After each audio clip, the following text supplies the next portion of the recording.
అబ్బో ఇక్కడ కేజీ చీరలు కొంటే అర కేజీ చీరలు ఫ్రీ అంట. మంగళ్య షాపింగ్ మాల్, కేజీల్లో సేల్, టన్నుల్లో ఆనందం. దేశ రాజధాని రాజకీయాల్లో ఇటీవల పరీక్షల రచ్చతో వెలుగులోకి వచ్చిన కాక్రోచ్ జనతా పార్టీ స్ఫూర్తితో ఇప్పుడు E20 జనతా పార్టీ అనే కొత్త ఆన్లైన్ వేదిక తెరపైకి వచ్చింది. ఇథనాల్ బ్లెండింగ్ పెట్రోల్ వల్ల వాహనదారుల్లో చెలరేగుతున్న అసంతృప్తిని ఆసరాగా చేసుకొని ఈ నూతన వర్గం సామాజిక మాధ్యమంలో కేంద్ర మంత్రి నితిన్ గడ్కరీని ప్రభుత్వ విధానాలకు లక్ష్యంగా చేసుకొని ప్రచారం ప్రారంభించింది. ఇథనాల్ బ్లెండింగ్ ప్రక్రియను తాము పూర్తిగా వ్యతిరేకించడం లేదని చెప్పినప్పటికీ వినియోగదారులకు ప్రత్యామ్నాయంగా 100% స్వచ్ఛమైన పెట్రోల్ను అందుబాటులో ఉంచాలని వీరు డిమాండ్ చేస్తున్నారు.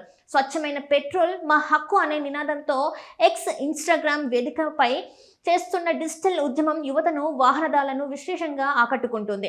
మరోవైపు ఇథనాల్ కలిపిన పెట్రోల్ వల్ల వాహనాల మైలేజ్ గణనీయంగా తగ్గిపోతుందని, ఇంజన్లో సాంకేతిక లోపాలు తలెత్తుతున్నాయని వినియోగదారులు ఆందోళన వ్యక్తం చేస్తున్నారు.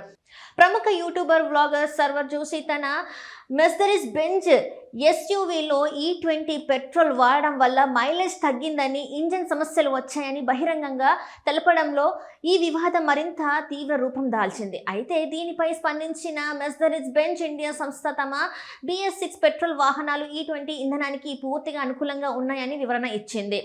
ఈ ఘటనతో సోషల్ మీడియాలో E20 ఇంధన్ భద్రతపై జరుగుతున్న చర్చ మరింత వేడెక్కింది. ఈ ఆందోళన విమర్శల నేపథ్యంలో కేంద్ర మంత్రి నితిన్ గడ్కరీ E20 ఇంధన వినియోగాన్ని గట్టిగా సమర్థించారు. ప్రభుత్వం బయోఫ్యూయల్ ప్రత్యామ్నాయ ఇంధనాల వైపు ప్రజలు మళ్లించే విషయంలో ఎంతో పారదర్శకంగా వ్యవహరిస్తుందని ఆయన స్పష్టం చేశారు. భారతదేశం స్వయం సమృద్ధి సాధించాలనే ఆత్మ నిర్భర్ భారత్ విజన్ లో భాగంగానే ఈ ఇథనాల్ బ్లెండింగ్ రెడ్ మ్యాప్ ను రూపొందించినట్టు తెలిపారు. E20 పెట్రోల్ అనేది పాత కొత్త వాహనాలు రెండింటికి పూర్తిగా సురక్షితమైనదని ఆయన హామీ ఇచ్చారు. అంతేకాకుండా వాహనాల్లో సాధారణంగా వచ్చే మెకానికల్ సమస్యలను నేరుగా ఇథనాల్ బ్లెండింగ్ కు ఆపాదించడం సరైన పద్ధతి కాదని గడ్కరీ వ్యాఖ్యానించారు. వాహన యాజమాన్యులు తమ వాహనాల్లో సాంకేతిక సమస్యలు తలెత్తితే ముందుగా వాటిని నిపుణులతో తనిఖీ చేయించుకోవాలని, ఇంధనం వల్ల సమస్య వచ్చిందని అనవసర నిందలు వేయకూడదని సూచించారు.